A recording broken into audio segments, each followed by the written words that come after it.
Well, yesterday you saw us bring home the new Mustang, and my wife was with me, so you know that I have a little bit of buy-in from her. So today I wanted to get a little bit more into what's going on with it and begin to think about plans, and we'll go from there. So stick around.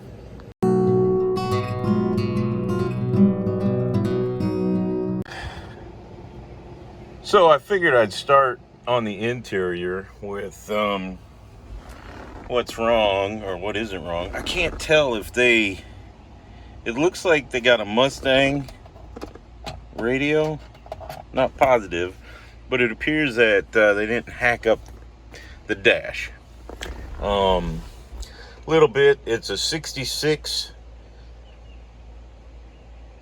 coupe base, even though it's got some pony interior pieces in it. It was, like everything, it's got some weird wiring. Like, if you get in underneath here, I'm pretty sure that I wouldn't trust this thing not to burst into flames immediately. So, you can bet I'm gonna be redoing that. The carpet's faded. The dash pad is the dash pad. I thought this was interesting. They got some giant Mongo cable that used to feed amplifiers in here. So evidently at some point in time somebody had it and they were into loud stuff. It's got the emergency flashers. It looks like the glove box is, oh, I didn't know they had that. It looks like Ford had I gotta zoom back out. It looks, I just noticed that somebody had gotten the oil change in 2006. I hope it's been changed since then, but I don't think it's really gonna matter. Well, it appears that I got rust bubbles just about everywhere. This fill panel is gonna have to go. I'll probably have to patch that. Definitely a new trunk lid. The back taillight filler panel looks like it may be all right, but we'll see how it all looks once I get it all off. Definitely been in a little bit of a fender bender. Got rust popping out. Whoever did the restoration before, I think that just meant slap some putty on it and go from there. I'm assuming, since it's got the cover on here, that the cowls are shot. And I'll show you some more on the interior here of that. The story is he rear-ended somebody while checking a text, which is, it happens. But look at this hood. I don't think I showed you that. So I'm pretty sure I'm gonna get a new hood. I think this fender looks to be straight and solid.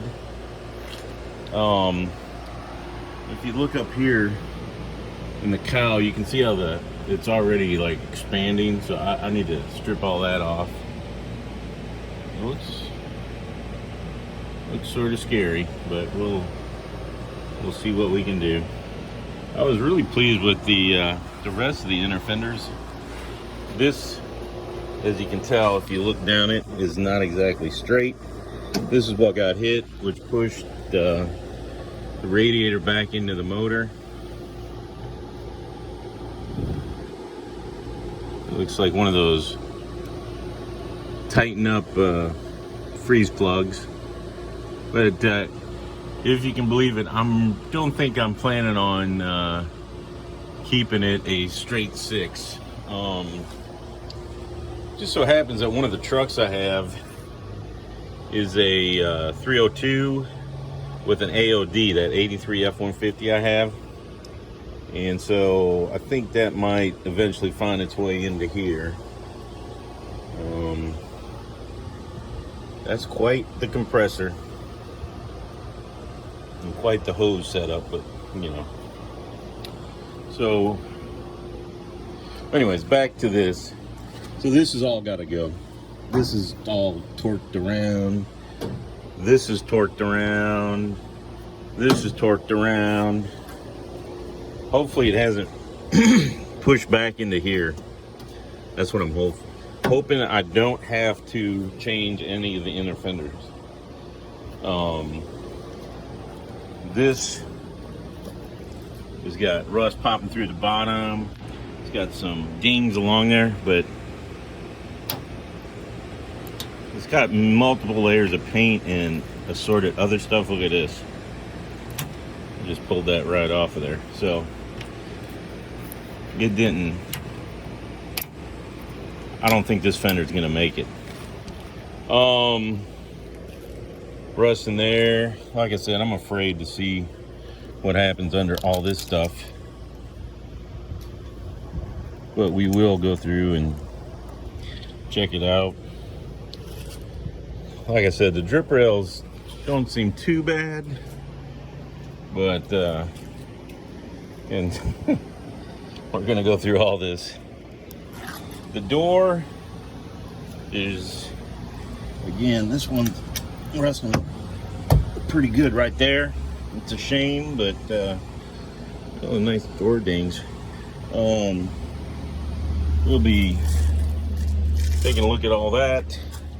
I didn't bring the keys out to look in the trunk. The trunk's pretty solid. But that's pretty much the overview. So once I get working on this, I'm gonna plan to keep a record of how many hours I actually put into it, just so that everyone, I see a lot of videos of people restoring stuff, but through the magic of editing, it looks real easy. And I've done it myself on some of these Focus things, the Copart cars. So I'm gonna actually try to keep record of that. Just so you know, when you get into this, it's not like a 2-day process or anything to get the whole car done. Because some of this stuff is painstaking and it takes a lot of time. And I find out through my life that it's a lot easier to take stuff apart rather than put it back together. So I'm gonna try and be methodical about it. My wife wants me to make out a plan because I'm a planner, a writer. So I'm gonna do that. And so hopefully you stick around and see this, but the plan is I'm gonna put an 8-inch rear end. I have one from a 66 Falcon. I'm just checking to make sure the spring perches are wide enough. I'm gonna put a V8 suspension under the front, and I'm not changing the independent a rack and pinion or any of that. I'm gonna stick with the Ford stuff, but I'm gonna go to disc brakes, V8 suspension, and 302 AOD. Do all the body work. May or may not paint it myself, just to see if I can do it. But that's the plan. Then all the body work and panel fitment and replacement and all that. What I didn't do is I didn't get down on the ground and crawl around underneath there to show you that the floor is pretty solid. There's for some reason there's a spot in the back seat, and I'm sure when I get everything stripped out I'll be able to see that better. But anyways, that's the plan. So please stick around. Give me a thumbs up, give me a like, give me a share, and I'll keep working on this. And the parts part of it I'll probably be keeping track of, so I can post on how much every step of the way costs, just so I can show you what it costs to redo these, even if you do all the work yourself. So anyways, that's the plan for the 66 Mustang Coupe. So hopefully you guys enjoy it, and thank you very much.